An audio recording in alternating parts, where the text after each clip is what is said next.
Alright, Monarch Nation, this is Monarch Man. I'm going to be doing something totally different than my food reviews and gun reviews and what other reviews that I do. Today I'm going to be doing something that I absolutely adore and love to do, and it's Magic the Gathering. Today I'm going to show you my deck tech for my commander deck. I know it's not complete. I know people are going to laugh at me. This is my first ever attempt at building an actual commander deck. So further ado, we're going to get right into it. It's not in any particular order, but my commander is Urza, Lord High Artificer. He is a 2 colorless blue, so he's a 4. And you guys can read the text, pause the video, read the text, unless it's something super spicy. I'm not going to go into, but anyway, there's this card. And some of these names I don't know how to pronounce. That's Mannequin, I think. I'm really horrible at some of these words on some of these, but there's this one. And I believe I have 7 mana rocks in here. Guys, please in the comment section down below, tell me what, yeah, if I did okay, or if I need to change, or I need to do different things. So actually what I'm going to do is I'm going to do it this way.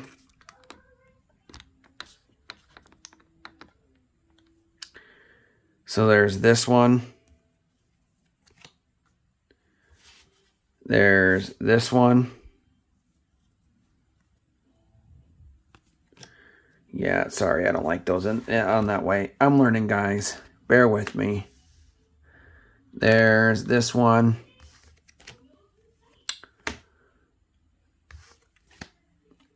So yeah, I love Magic. I've been into it for a few years. I got into, first it was Pokemon, my first love back in the 90s.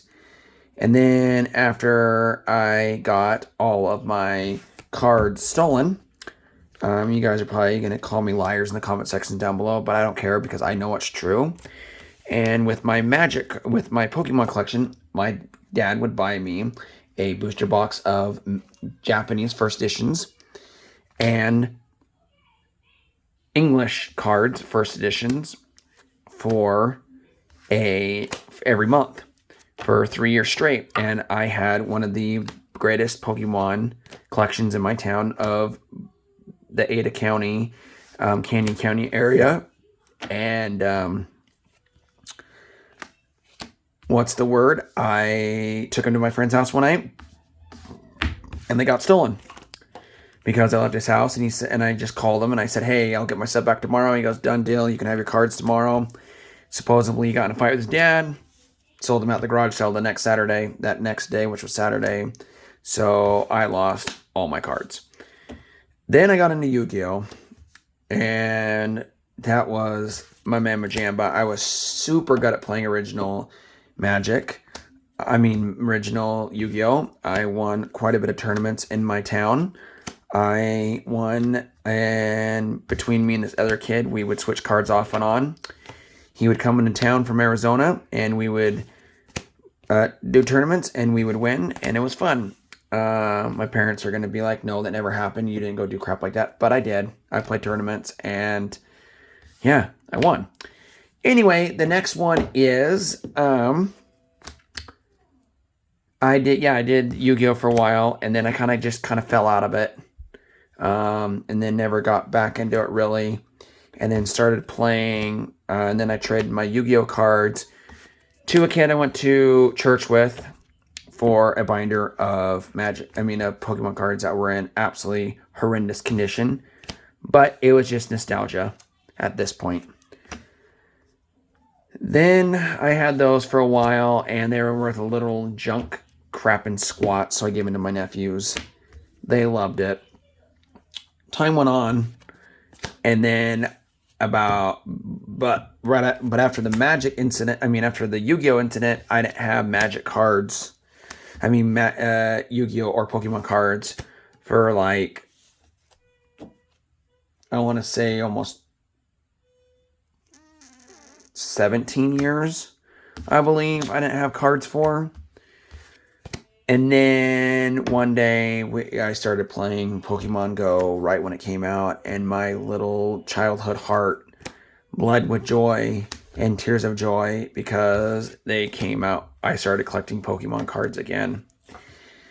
And oh, did I get into it hardcore. I was sinking as much money as I possibly could into Magic cards.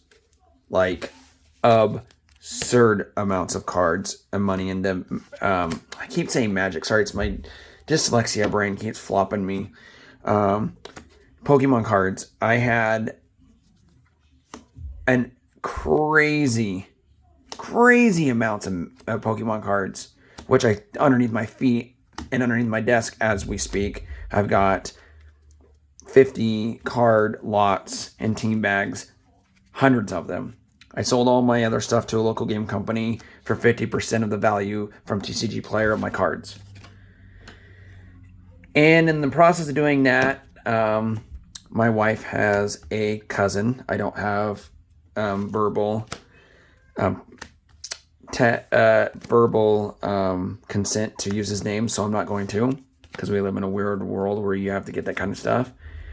But I heard that he has filthy ridiculous value in his cards.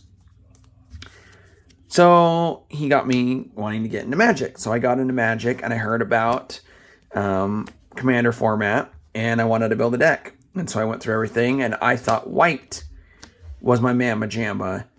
But then I got Urza, Lord Artificer, and the blue deck was so choice above all. In the comment section down below, tell me what's your preferred mana color? Because mine's blue.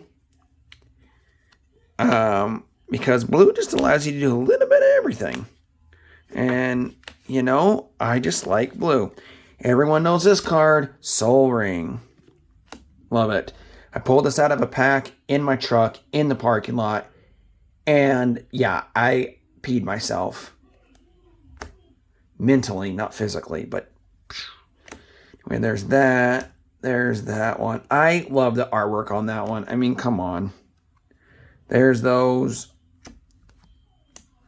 People are probably driving them nuts that they're not touching the bottom of the sleeve. I'll fix that as soon as this video is over, just for time's sake.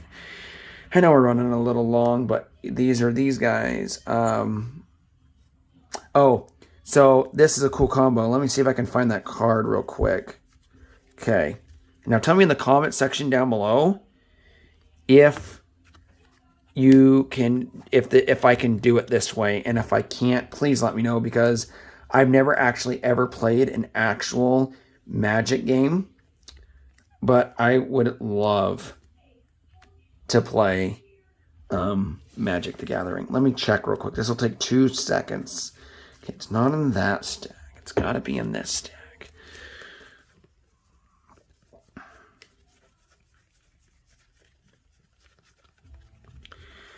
I know, guys. I should have this planned out. Okay, so you have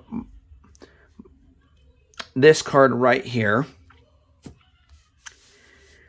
And it says, as Morty, whatever, but enters the battlefield, choose Maureen or Phyrexian, whatever the heck. I think I said that right. Whenever you cast an artifact token, create a 1/1 colorless mirror artifact creature token. Cool. Whatever. But the one that I like the most is Phyrexian. Okay. At the beginning of your end step, draw a card, then discard a card.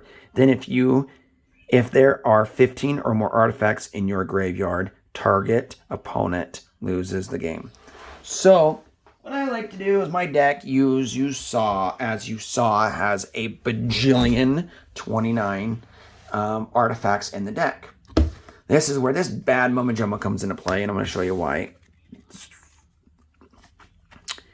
It says, whenever Fleet Swallower attacks, target player puts the top half of his or her library rounded up into his or her graveyard. Now, what's cool about this deck, about this card is I can use this card. Now, tell me if I'm wrong, because I'm pretty sure I'm right. This card, I can target a player, which is myself, take half my deck, put it into the graveyard. Then I can count and see if I have 30 artifacts or 15 artifacts in my graveyard. And if I do, with this card, I win the game. No questions asked. One person's out. And if it's, I wait and hopefully they don't have a card or get a card that can take me out, I win. Unless this card works that if you're playing with more than one, it'll just flatten everyone and I win automatically. If that's the case, let me know either way. I want to know what's going on. But anyway, guys, that's my commander deck. Lord High Artificer. I think it's pretty good. Let me know what cards I should take out and put back in. So like what should I substitute for what card, if you would like, or something like that. I mean, I watch people do tech decks. I cannot remember the guy. Oh, dang it. He's the guy that does the really cheap deck techs. He was showing me how to do a $25 Urza deck, and then you build it and you learn it, and then as you're playing with it and you master it, you start taking cards out and upgrading your deck as you play. So it's like rewarding yourself for doing good and mastering your deck. And once you master certain cards and you understand them and know exactly what you need to work with this card, then you start upgrading your deck. And then, yeah. So, yeah, I don't know what I want to do with this thing. I have no idea. But anyway, guys, sorry for the super long video, but this is Monarch Man saying stay fresh and stay saucy, my friends, and have a wonderful Monday. And it's Monarch's birthday this month on the 27th. So anyway, peace, guys. Have a good one. Later.